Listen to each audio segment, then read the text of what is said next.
नमस्कार दोस्तों, आज हम बात करने वाले हैं हमारे हिंदू धर्म के 4 धामों में से एक धाम जगन्नाथपुरी में मनाए जाने वाले धार्मिक महोत्सव जगन्नाथ रथ यात्रा के बारे में। यह प्रसिद्ध जगन्नाथ रथ यात्रा भारत में मनाए जाने वाले प्रमुख धार्मिक महोत्सवों में से एक है, जिसे धार्मिक दृष्टि से भी महत्वपूर्ण माना गया है। यह एक ऐसा महोत्सव है जिसमें भक्त भगवान से मिलने उनके मंदिर नहीं जाते, बल्कि भगवान स्वयं अपने भक्तों से मिलने के लिए अपने मंदिर से बाहर आते हैं।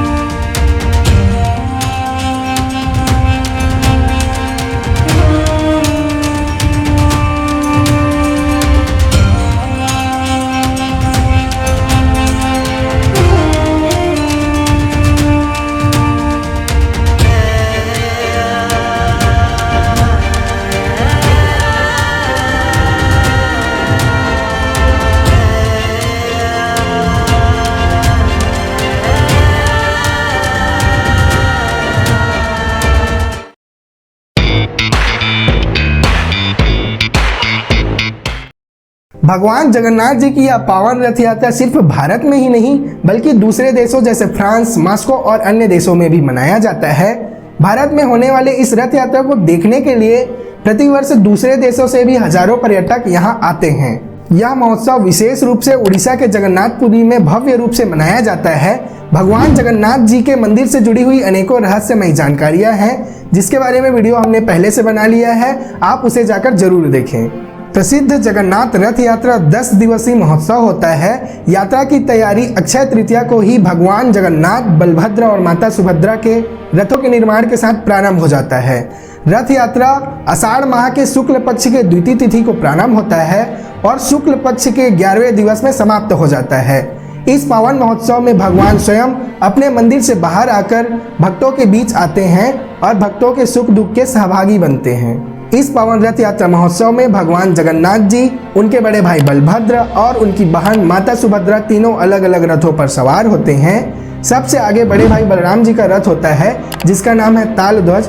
उसके पीछे पद्म ध्वज या दर्पदलन नाम के रथ पर माता सुभद्रा विराजमान होती है और सबसे अंत में जगन्नाथ जी अपने रथ गरुड़ ध्वज, जिसे कपिल ध्वज और नंदी घोष के नाम से भी जाना जाता है, इसी पर विराजमान होते हैं। भगवान जगन्नाथ जी का रथ नंदी घोष 16 पहियों वाला होता है, जिसकी ऊंचाई 13.5 मीटर होती है और इसमें लाल और पीले रंग के वस्त्र का प्रयोग किया जाता है।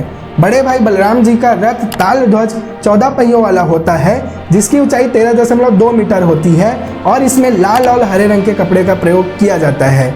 इसी तरह माता सुभद्रा जी का रथ दर्पदलन 12 पहियों वाला होता है, जिसकी ऊंचाई 12.9 मीटर होती है और इसमें लाल और काले रंग के वस्त्र का प्रयोग किया जाता है।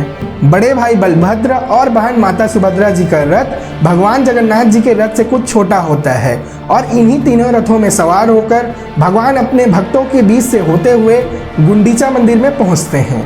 भगवान जी के रथों का निर्माण विशेष रूप से प्रतिवर्ष किया जाता है। इन रथों को बनाने के लिए किसी भी प्रकार के धातु, कील आदि का प्रयोग नहीं किया जाता।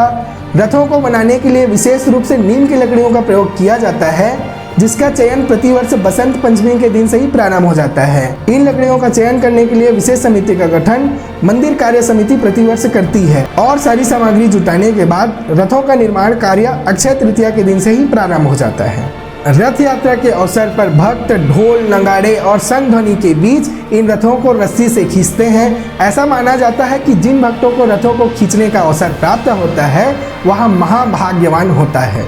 जगन्नाथ रथ यात्रा को लेकर कई तरह की मान्यताएं हैं। ऐसा कहा जाता है कि एक बार भगवान जगन्नाथ जी की बहन माता सुभद्रा ने नगर भ्रमण की इच्छा रखते हुए द्वारका दर्शन की प्रार्थना करती है। तब भगवान जगन्नाथ जी ने अपनी बहन की इच्छा को रखते हुए विशेष रथ तैयार करवाकर उन्हें नगर भ्रमण करवाया। तभी से लेकर आज तक भगवान जगन्नाथ जी की पावन रथ यात्रा मनाई जाती है। आषाढ़ शुक्ल द्वितीया को प्रतिवर्ष इस मंदिर में भैया बलभद्र और बहन सुभद्रा के साथ मेरी रथ यात्रा निकलेगी। मेरे रथ को नंदी घोष, बहन सुभद्रा के रथ को दर्पदलन और भैया बलभद्र के रथ को तल ध्वज कहा जाएगा। इससे जुड़ी एक अन्य मान्यता के अनुसार जगन्नाथ रथ यात्रा के दौरान स्वामी जगन्नाथ अपने मौसी के घर गुंडीचा मंदिर जाते हैं। गुंडीचा मंदिर को जगन्नाथ जी का मौसी का घर कहा जाता है, जो जगन्नाथ मंदिर से लगभग 2.5 किलोमीटर की दूरी पर है। भगवान जगन्नाथ जी अपने बड़े भाई बलभद्र और माता सुभद्रा के साथ वहां पहुंचते हैं और लगभग पूरे सप्ताह भर वहां रहते हैं। इस दौरान उनकी मौसी खूब आदर सत्कार और उन्हें लाड दुलार देती है। ऐसी मान्यता है कि भगवान मौसी के घर रहने के दौरान खूब पकवान खाते हैं, जिससे वे बीमार हो जाते हैं और उन्हें ठीक करने के लिए पथ्य का भोग लगाया जाता है। मौसी के घर ठहरने के दौरान उनके दर्शन को आड़प दर्शन कहा जाता है। इस दौरान उन्हें नारियल, मालपुए, लाई आदि महाप्रसाद के भोग लगाए जाते हैं। यहाँ ठीक होने के पश्चात ही भगवान जगन्नाथ जी वापस अपने मंदिर जगन्नाथ मंदिर को चले जाते हैं। एक और अन्य मान्यता ऐसी भी है कि भगवान जगन्नाथ जी रथ यात्रा के 15 दिनों पहले तक बीमार भी हो जाते हैं और बीमारी से स्वस्थ होने के पश्चात ही रथ यात्रा प्रारंभ होती है। ऐसा कहा जाता है कि आषाढ़ माह में जब बहुत ज़्यादा धूप और गर्मी होती है, उस समय ज्येष्ठ पूर्णिमा के दिन भगवान जगन्नाथ जी अपने गर्भगृह से बाहर आकर 108 घड़े की पानी से स्नान करते हैं। इस उत्सव को स्नान उत्सव कहा जाता है। पूरे दिन धूप में खड़े रहने और ठंडे पानी से नहाने के कारण वे बीमार हो जाते हैं, उनको बुखार आ जाता है और वे 15 दिनों के लिए एकांतवास में चले जाते हैं। इस दौरान वे अपने भक्तों को दर्शन भी नहीं देते हैं। इसलिए आज भी वहाँ रथ यात्रा के 15 दिनों पहले तक मंदिर के पट बंद रखे जाते हैं और उनकी रसोई भी बंद कर दी जाती है।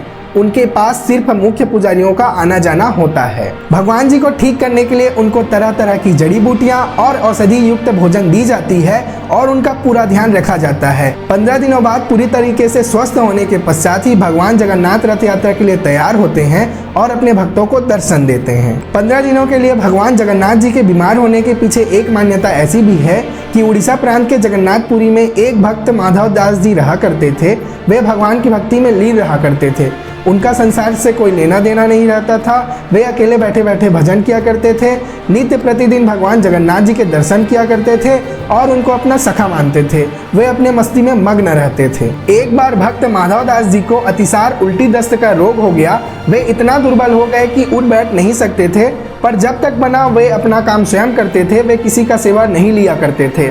अगर कोई उनका सेवा करने की बात करते थे तो वे कहा करते थे कि मेरे तो सिर्फ जगन्नाथ जी हैं, वही मेरा रक्षा करेंगे। ऐसी दशा के कारण उनका रोग और बढ़ता गया, वे और अधिक दुर्बल हो गए। तब भगवान जगन्नाथ जी स्वयं सेवक बनकर उनके घर पहुंचे और भगवान जगन्नाथ जी ने अपने भक्त माधव दास जी का खूब सेवा किए। जब माधव दास जी को होश आया तब वह पहचान लिए कि यह तो मेरे प्रभु ही हैं। एक बार उन्होंने भगवान जगन्नाथ जी से पूछ ही लिया, आप त्रिभुवन के स्वामी हैं, आप मेरी सेवा क्यों कर रहे हैं? आप चाहते तो मेरा रोग दूर भी कर सकते थे, फिर यह आपको सेवा नहीं करनी पड़ती। इस पर स्वामी जी ने कहा कि जो भाग्य में होता है उसे भोगना ही पड़ता है। अगर आप उसको व्यतीत नहीं करेंगे तो इसे भोगने के लिए आपको अगला जन्म लेना पड़ेगा और मैं नहीं चाहता कि मेरे भक्त को दुख भोगने के लिए अगला जन्म लेना पड़े। इसलिए मैंने स्वयं तुम्हारी सेवा की। फिर भी तुम कह रहे हो तो अब तुम्हारे तकदीर में 15 दिनों का रोग बचा हुआ है। अब यह बचे हुए 15 दिनों का रोग आप मुझे दे दो। प्रतिवर्ष मेरे मंदिर के कपाट 15 दिनों के लिए बंद रहेंगे, जब मैं अपने सच्चे भक्तों के रोग अपने ऊपर लूंगा।